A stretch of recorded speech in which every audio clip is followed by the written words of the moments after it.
Welcome back to In the Midst. So today I have a question for you. When will you leave Egypt? Maybe you're thinking, I've never been to Egypt. Why would I go to Egypt? I'm not in Egypt. Maybe this has reached across the globe and you live in Egypt and you're thinking, I don't want to leave. Why would I leave?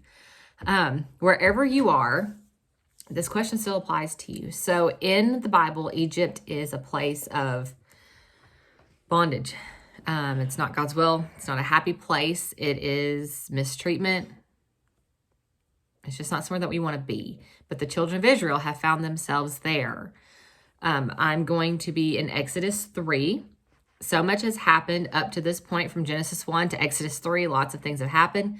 The Israelites are now in Egypt and they are under bondage because of this new king. The new king didn't know Joseph. He doesn't know God, or at least doesn't appear to care that the Israelites are God's people, doesn't care about how he's treating them. They are increasing in number and he's getting intimidated. He's afraid that they're going to come take over and take the throne away. So he's not happy. So his answer is to enslave them, make things worse for them, keep them busy, treat them poorly, and put fear into them. They weren't looking to take over, okay? They weren't looking to change anything. They are in the land of Goshen. Remember, Joseph came. Joseph came, brought his dad and his brothers there. So they're living there, their flocks and all that. And so now Joseph has passed off the scene. And this new king is like, man, there's a lot of them over there. I don't like it. Sometimes people don't like you for no reason. He didn't have a reason to fear other than he liked his position and he felt threatened because there were so many of them. But they weren't bothering anybody, okay? So up to this point, we see that Moses has been born, hidden, saved by Pharaoh's daughter. When he's 40, he sees the Egyptians mistreating the Israelites. He knows that these are his people. So he steps in. He wants to defend his people. He ends up killing this Egyptian man and he hides the body. He thinks no one knows about it, but they do.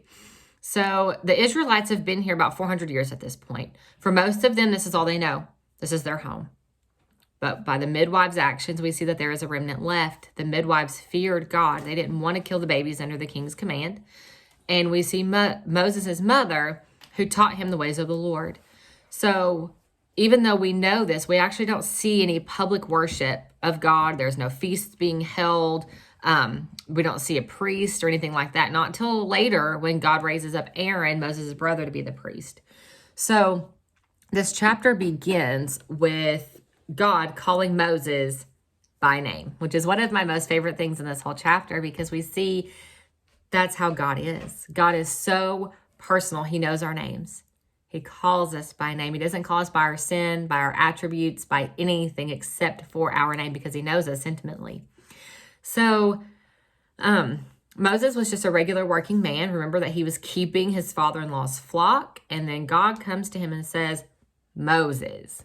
So what does God need from Moses? The same thing he needs from us, willing obedience. He just needs us to be willing to say yes to him, even in our work and in our busyness. Moses was caring for his father-in-law's flocks. He was not in a position of high regard, but that did not matter to God. God doesn't care how high up the corporate ladder you've climbed. He doesn't care how many people are under you. He doesn't care about the degrees that you have or the money in your bank account. If he is going to use you, it's only because you have said yes. You have surrendered. You've been willing. You're not saying, Lord, you're welcome. Or like, I'm on your team here. We're not doing God any favors. Moses knew that. So God speaks to Moses, tells him what to do, what he will do. God says what he's going to do through him. He shows Moses the part that he's going to play in God's plan. Moses, like any of us would, has some questions on exactly how this is going to work out. Often when God calls us to do something for him, though, there are parts that we don't understand. God doesn't owe us an explanation, and that's okay. We just get to trust him. So remember that Moses was a regular person. Don't beat up on him for the excuses and the questions, okay? We would probably have that too. The reason we look up to Moses, though, and see him as a great Christian or a man of God or an example is that he trusted God. That's it. We get to go, oh, Moses did, and Moses had a part, and it all really just boils down to Moses saying yes. You and I get that same privilege. We get to say yes to God, or we can say no. But we can say yes to God and then get to be a part of God's plan and watch God work. So God wants to do the same in and through us. Moses wasn't special. There are no elite Christians that God says, I can only use these people because they're good enough. Okay, that's not how God works. So I'm going to digress from just a second. Moses did have sin in his life. Okay, he was not perfect. I want you to remember that. He killed a man. He got drunk. He made poor decisions. Later in his life, we're going to see where he actually didn't trust God like he should have. But yet we still look at him as a great example, a great man of God. He's listed in the Hall of Faith. Why is that? Because he didn't stay in those poor choices. He didn't stay in sin. He didn't say, I'm going to quit on God because I did this and God can't use me. He didn't make that decision for himself. He chose to say yes to God and let God use him and come out of that sin and going forward for the cause of Christ, okay? So because God didn't emphasize those sins either, God emphasizes the obedience. We see the sin because we all have sin. We have to be able to relate to these people, because if not, we're going to think that God can't use us. So I want to remind you to do the same for yourself and your spouse. If you're married, you cannot keep emphasizing your spouse's sin.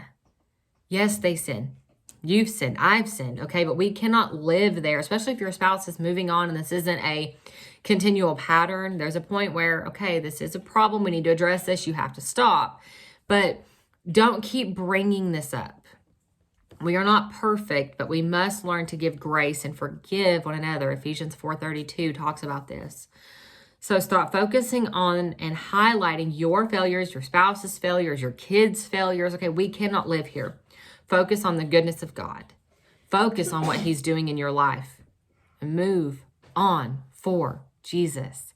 If we are continuing to focus on that sin, which is what Satan wants us to do, we will never move forward. We will never accomplish anything for Christ. Anyway, back to Exodus 3. The Israelites are being mistreated by the Egyptians.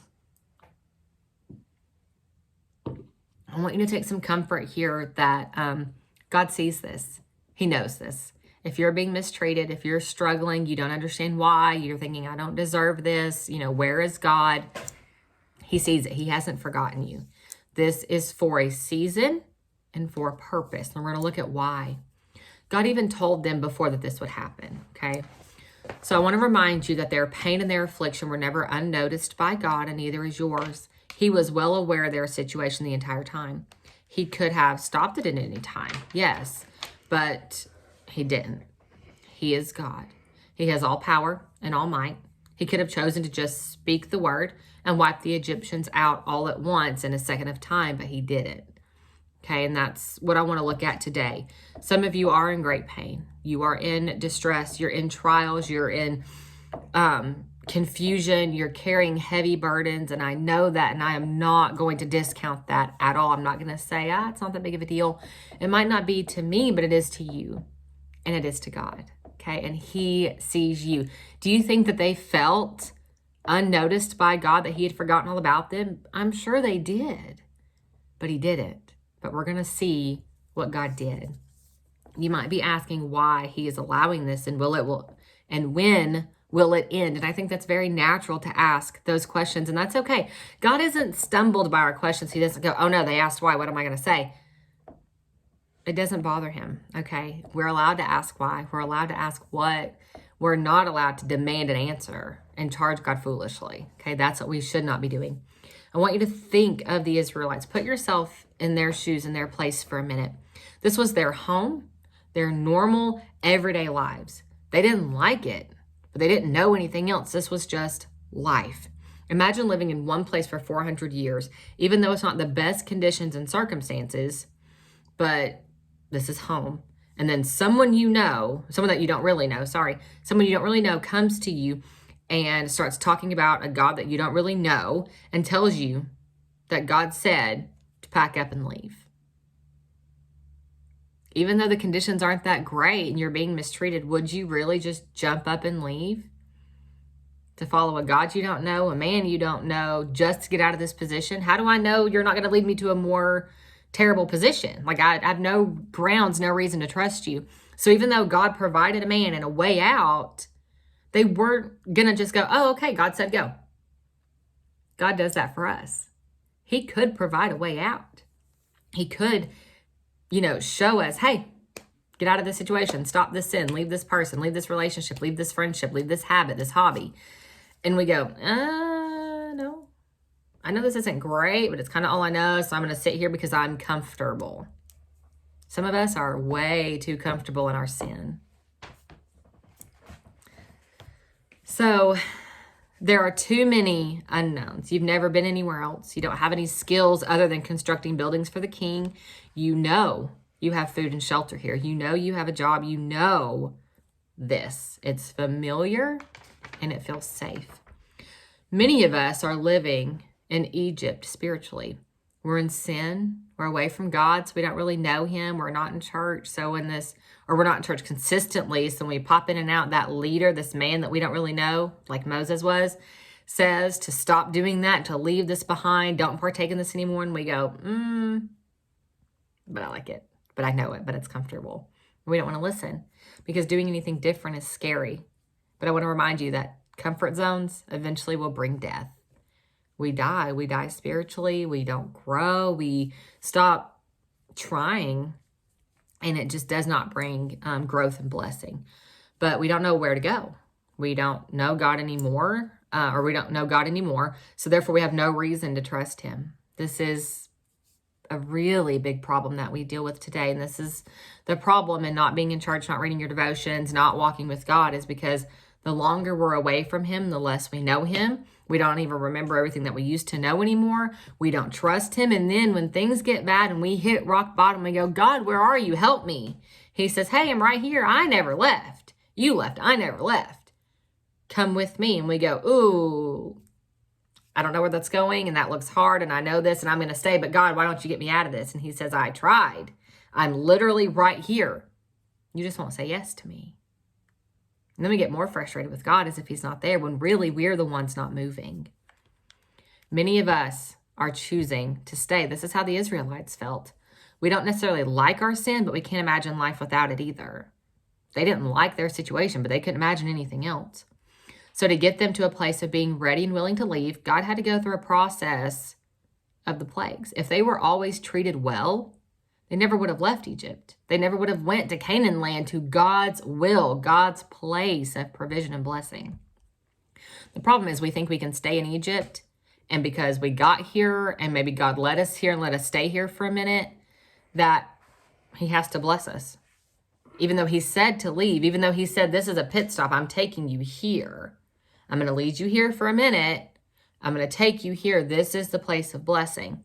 We go, okay, God, but you led me here, so provide, bless me, protect me. Hello, make things great. And he says, no, I wanted you here. Keep going. And we go, no, but you said here. And we stop. We don't look at the whole plan. We don't trust. We don't obey. So God brought the plagues. He brought the mistreatment. He brought Moses. He brought the plagues. Through this, the Egyptians and the Israelites witnessed the power of God firsthand. Sometimes God has to make a drastic move for us to see and remember who he is. Not only who he is, but why we should follow him, why we should live in obedience. God can change any situation at any time, but if we are not willing to leave, what does it matter? We can say, God, help me. God, take this away. And God says, okay, get out of sin. And we go, I'm not ready to do that, but I want you to take all the bad stuff away. No, God works in obedience, okay? That's something we have to remember. God called them to leave Egypt. He could have killed the Egyptians and let the Israelites stay, but that wasn't his plan. When we are in sin, when we are in our spiritual Egypt, God wants us to leave that place. You have to separate from those people, those places, and the prompts to sin.